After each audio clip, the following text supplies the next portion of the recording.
Police खड़ी है।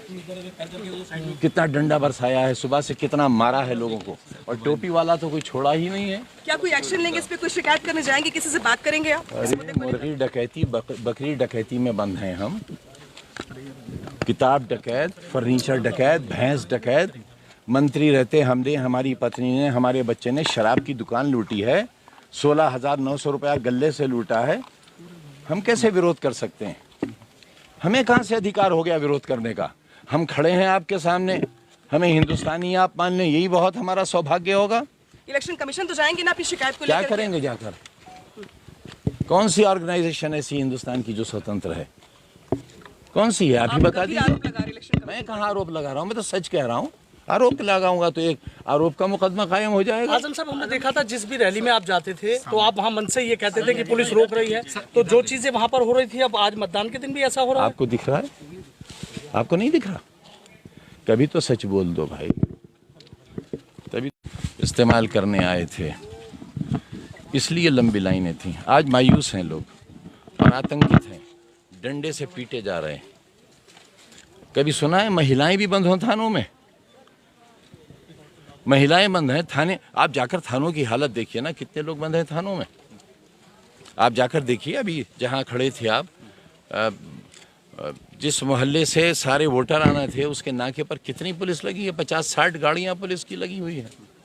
कैसे आएंगे लोग वोट डालने जब 500 पुलिस वाले खड़े होंगे रोकने के लिए? बात हुई आजम साहब आपकी जिला प्रशासन से, निर्वाचन आयोग से कि इस तरह कौन सुन रहा है? जब आप ही लोग नहीं सुनते, जिसे चौथी आंख कहते थे, जब आपने अपनी आंख बंद कर ली तो ये तो होगा ही। देश की बर्बादी में आप 3.5 लाख वोटों से जीतना था। बेईमानी तब भी हुई थी, लेकिन मार्जिन बहुत ज्यादा था। सर, पुलिस प्रशासन के दोनों के जो आरोप लगाए जा रहे हैं वो निराधार है, बेबुनियाद। आपको क्या नजर आता है? आपने फिर क्या जांच की? आपको आपके चैनल ने क्या देखने के लिए भेजा है? पुलिस की भाषा बोलने के लिए? हम आपसे समझना चाहते हैं। हमसे क्यों समझना चाहते हैं? आपने वोटर से क्यों नहीं समझा? ये खामोश दीवारों से क्यों नहीं समझ रहे हैं आप? खाली पोलिंग स्टेशन से क्यों नहीं समझ रहे हैं आप? भाजपा के लिए। जिलाधिकारी का कहना है कि हमारी बात खुद उनके प्रत्याशी से हुई। हमने उनसे कहा कि अगर कोई तथ्य है तो शिकायत दीजिए, लेकिन आपको क्या दिख रहा है? आप देखिए ना, अपना कैमरा घुमाइए ना। इसे चुनाव कहेंगे आप? अगर हिटलर के ज़माने में चुनाव होता, चंगेज के ज़माने में होता तो शायद ऐसा ही होता। हो सकता था वो भी कुछ पढ़ने देता। अच्छा सर, हमने मतदाताओं से भी बात की थी, तो मतदाता को भी कहना था कि कुछ ऐसे मतदाता कि बस अगर कह देंगे तो दिक्कत हो जाएगी। सब घर पे पुलिस पहुंच जाएगी, अभी उठा लाएंगे, चालान हो जाएगा हमारे साथ भैंस डकैती में, क्योंकि वो एक खाना खोला रहते हैं ना पुलिस का,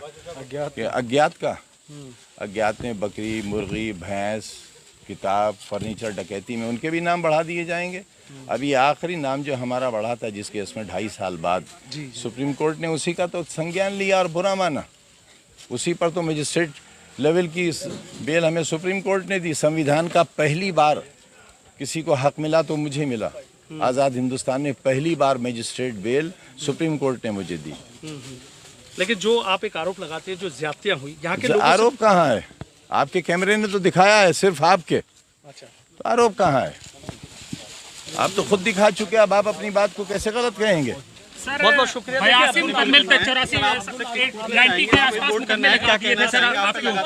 लग रहा है कि सरकार सेंचुरी लगाने की इरादे में प्रत्याशी उनको रोका जा रहा है, मैं कहाँ रोक सकता हूँ? रोक रहा है। रोक नहीं रहे हैं, घरों से निकलने ही नहीं दे रहे हैं। आपने देखा मोहल्लों की नाकाबंदी है, जहाँ से जो सबसे बड़ा बूथ है इस इलाके का, वहाँ कहाँ वोटर को आने दिया गया? अभी आसिफ नजर जो समाजवादी पार्टी के यहाँ के प्रत्याशी, उनका ये आरोप था कि प्रशासन आरोप नहीं था, आरोप नहीं है ये, आरोप नहीं। अबे प्रशासन कोई हमारे लिए थोड़े काम करेगा ना, हमें ये गलतफहमी है हमारे लिए करेगा, ना हम ऐसा चाहते हैं हमारे लिए करे। लेकिन किसी हद तक अगर निष्पक्ष रहते तो अच्छी बात थी। सर, 27 महीने आप जेल में रह के आए, लेकिन तेवर नहीं बदले हैं। आप आज भी विरोध कर रहे हैं। बिल्कुल मरवा दीजिए। इंस्पेक्टर ने कहा तो था हमसे जेल में कि बाहर निकलें आप तो भूमिगत रहिएगा।